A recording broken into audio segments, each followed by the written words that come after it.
আমি মনে করি যে আপনারা এলাকার মানুষের পক্ষে দাঁড়াবেন, মানুষের মৌলিক অধিকার আদায়ের জন্য আপনারা কাজ করবেন, তাদের সাথে থাকবেন। আমার দলের নাম ভাঙে, আমার নাম ভাঙে যদি কেউ এখানে কোনো অপকর্মে লিপ্ত হন, আপনাদেরকে আমি সাবধান করে যাচ্ছি, সেই শাস্তি আমি নিজে হাতে দেব আপনাদের।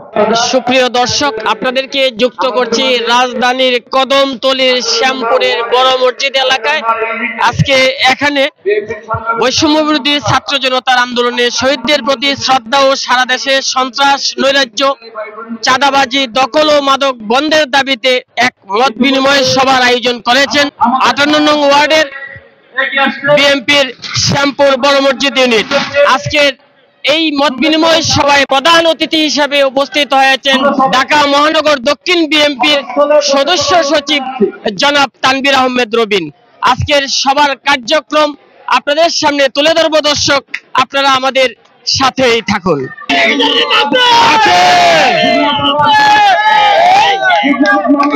আমরা আলহাজ তানভীর আহমেদ রবিনের ভাইয়ের নেতৃত্বে এই ৫৮ যুব দল অনেক শক্তিশালী করেছি এবং ইনশাল্লাহ আমরা ৫৮ যুব দল আগামী তো তানভীর আহমেদ রবিন ভাইয়ের নেতৃত্বে কাজ করব।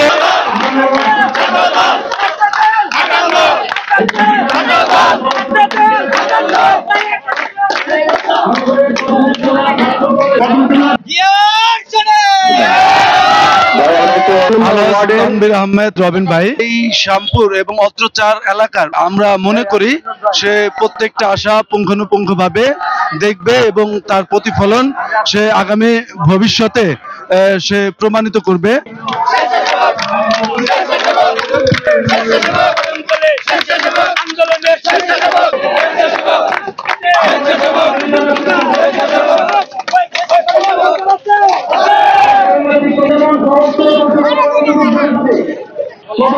এতদিনে তো আমরা খুব কষ্টে ছিলাম, আমরা চায়ের দোকানে বসতে পারিনি, হাসতে পারিনি।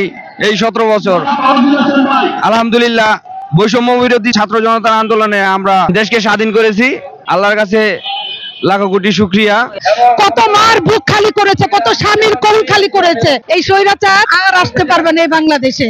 আমরা চাই এখন বিএনপি সরকার ইনশাআল্লাহ আসবে, আগামীতে থাকবে, সুন্দর একটা দেশ পরিচালনা করবে। আমাদের নেতা আলহাজ তানভীর আহমেদ রবিন সাহেব ১৫ বছরের সংগ্রামের ফসল। আমরা এখন স্বাধীন হয়ে গেছি, আমরা এখন স্বাধীনভাবে বাস করতে চাই, মিলেমিশে বাস করতে চাই, সন্ত্রাস মুক্ত জীবন বাস করতে চাই। রাহাজানি, বেবিচারি এগুলো যেন আর না হয় সমাজে, সেভাবে আমরা চলতে চাই। এর জন্য আমরা ঐক্যবদ্ধভাবে এই দেশকে গর্ব, এটাই আমাদের আশা। আমি হিরালাল দেবনাথ। হ্যাঁ, আমরা ভালো আছি, আমাদের কোনো অসুবিধা নেই। পরিবর্তিত পরিস্থিতিতে আমরা এখন এই এলাকার হিন্দু সমাজ ভালোই আছি। বিশেষ করে আমাদের এই যে তানভীর আহমেদ রবিন সাহেব স্পেশাল কেয়ার রেখেছেন, এই মেসেজটা আমরা পেয়েছি আর কি, যে উনি ব্যক্তিগতভাবে অত্র এলাকায় হিন্দু অধিবাসীদের উপর কোনো প্রকার কোনো অসুবিধা হয় কিনা তা উনি নিজে খেয়াল রেখেছেন। আর আমাদের আশেপাশের প্রতিবেশীরা আমরা সবাই আপনজনের মতোই আছি আর কি, কোনো অসুবিধা নেই।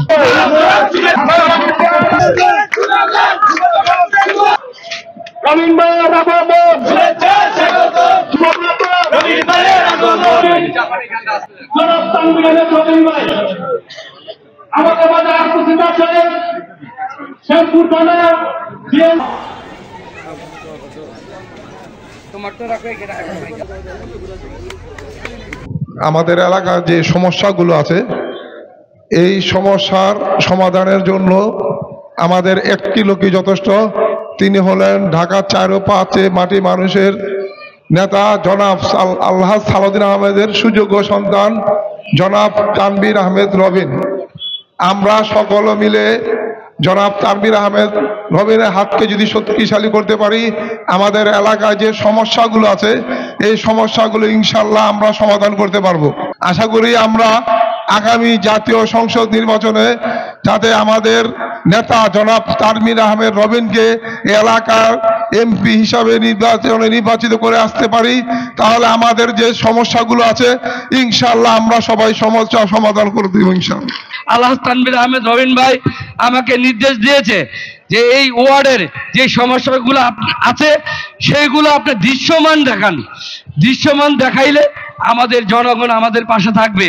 তাই আমি আজকে থেকে ওয়াদা করতেছি, যে কোনো সমস্যা আমাদের রবিন ভাইকে জানাবেন, আমাদেরকে জানাবেন।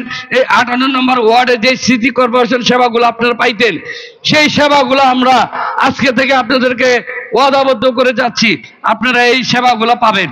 আমাদেরকে জানাবেন, আমরা এই প্রত্যেকটা সেবা আপনাদেরকে দিব ইনশাআল্লাহ। সানজিদা বেগম ওয়ারিতে থাকতেন, যেটা আরেকটা আসন আমাদের এই এলাকার। বাবলা গোপীবাগে থাকতেন, এই এলাকার। ডাক্তার আওলাদ হোসেন ধানমন্ডিতে থাকতেন। তারা এখানে রাতে ঘুমাতেন না। যেই মানুষটি এখানে রাতে থাকবেন না, সেই মানুষটি এলাকার দরদ কিভাবে বুঝবে, এলাকার মানুষের সমস্যা কিভাবে করবে? তারা ঘুম থেকে এখানে আসছে 12টার সময়, ধান্দা ফিকির করে চলে গেছে 4টার মধ্যে। মানুষের সমস্যার সমাধানে কোনো কাজ করেনি। 18 বছর যাবৎ এলাকার কোনো প্রকার উন্নতি হয় নাই, কিন্তু উন্নতি তাদের করেছে। তাদের গুন্ডা বাহিনী দিয়ে, ছাত্রলীগ গুন্ডা বাহিনী, যুবলীগ গুন্ডা বাহিনী, শ্রমিক লীগ গুন্ডা বাহিনী দিয়ে তার এলাকায় মাদক ব্যবসা করেছে। আমাদের যুবক সমাজকে ধ্বংস করে দিয়ে গেছে তারা। একইভাবে জাতীয় পার্টি, আওয়ামী লীগ, এই যত হত্যা হয়েছে, যত গুম হয়েছে, যত খুন হয়েছে, জাতীয় পার্টি এবং আওয়ামী লীগ উভয়ই একইভাবে দায়ী। যত এলাকায় লুপ্তরাজ হয়েছে, যত মাদক ব্যবসা করেছে, যত অন্যায় করেছে, জাতীয় পার্টি, আওয়ামী লীগ একইভাবে একসাথে লুটে পুটে এলাকাকে নষ্ট করে গেছে।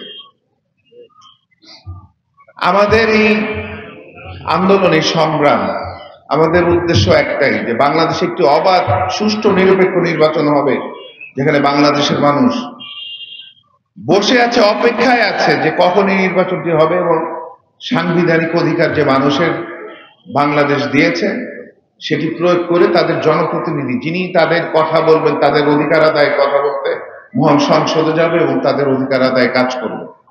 18 বছর যাবত আমাদের এই নেতৃত্ব দিয়েছেন আমাদের বিএনপির ভারপ্রাপ্ত চেয়ারম্যান জনাব তারেক রহমান। তার নেতৃত্বে আমরা বারবার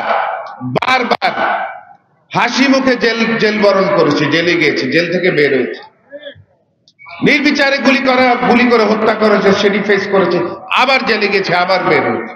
সবাই আপনারা সাক্ষী। আপনাদের সন্তানরা এখানে, যাদের মিনিমাম হলো 10টি 20টি করে মামলা আছে, এখানে যারা প্রতিবাদী হয়েছেন, সাধারণ সমর্থক, সাধারণ মানুষ, তারাও এখানে মামলার শিকার হয়েছেন, হামলার শিকার হয়েছেন, তাদের হুমকির শিকার হয়েছেন। আমি এলাকার মুরব্বীদের সামনে আমার দল নেতা কর্মীদের কাছে কিছু কথা বলতে চাই। এই আপনারা 18 বছর যাবত জুলুমের শিকার হয়েছেন। জুলুমকারী যে ব্যথা আপনাদেরকে দিয়েছে, যেই অসুবিধা আপনারা ফেস করেছেন, আপনাদের পরিবার যে সহ্য করেছেন, এই হামলা, মামলা, বহু অত্যাচার, নির্যাতন, আমি মনে করি যে আপনারা এখন আমাদের এলাকার মানুষের ঠিক একইভাবে অত্যাচারিত হবে, নির্যাতন হবে। আমি এটা বিশ্বাস করতে চাই না। আমি মনে করি যে আপনারা এলাকার মানুষের পক্ষে দাঁড়াবেন, মানুষের মৌলিক অধিকার আদায়ের জন্য আপনারা কাজ করবেন, তাদের সাথে থাকবেন। আমার দলের কোনো নেতাকর্মী কোনো অপকর্মে এলাকায় লিপ্ত হবে, কেউ মাদক ব্যবসায় জড়িত হবেন, কেউ চাঁদাবাজি করবেন, কেউ দখলদারিত্বে যাবেন, কোনোভাবে আপনাদেরকে কিন্তু বরদাস্ত করা হবে না। আপনাদেরকে আওয়ামী লীগ যদি যে শাস্তি পাবে, তার থেকে 10 গুণ 20 গুণ শাস্তি আপনাদেরকে দেয়া হবে। আমার দলের নাম ভাঙিয়ে, আমার নাম ভাঙিয়ে যদি কেউ এখানে কোনো অপকর্মে লিপ্ত হন, আপনাদেরকে আমি সাবধান করে যাচ্ছি, সেই শাস্তি আমি নিজে হাতে দেব আপনাদের। এটা আমার এলাকা, আমি এলাকার সন্তান, এলাকায় আমি জন্মগ্রহণ করেছি। আমার 14 পুরুষ এলাকায় জন্মগ্রহণ করেছি, আমি এলাকার সন্তান। এলাকার যত সমস্যা আমি নিজে দেখব, নিজে সমাধানে মুরব্বীদের সাথে কাজ করব। এবং আপনাদেরকে আমি সাবধান করে দিচ্ছি, কোনোভাবেই মানুষের বিপক্ষে দাঁড়াবেন না। আপনারা জুলুমের শিকার হয়েছেন, মানুষও জুলুমের শিকার হয়েছে। ঠিক একইভাবে আপনারা আওয়ামী লীগ যে ঘৃণার পাত্রে মানুষ আওয়ামী লীগকে নিক্ষিপ্ত করেছে, ঠিক একইভাবে আমার দল বিএনপি নেতাকর্মীকে ঘৃণার পাত্র হওয়ার কোনোভাবেই কোনো সুযোগ নেই। মানুষের মৌলিক অধিকার আদায় কাজ করতে হবে, মানুষের পক্ষে দাঁড়াতে হবে, মানুষের পক্ষে কথা বলতে হবে।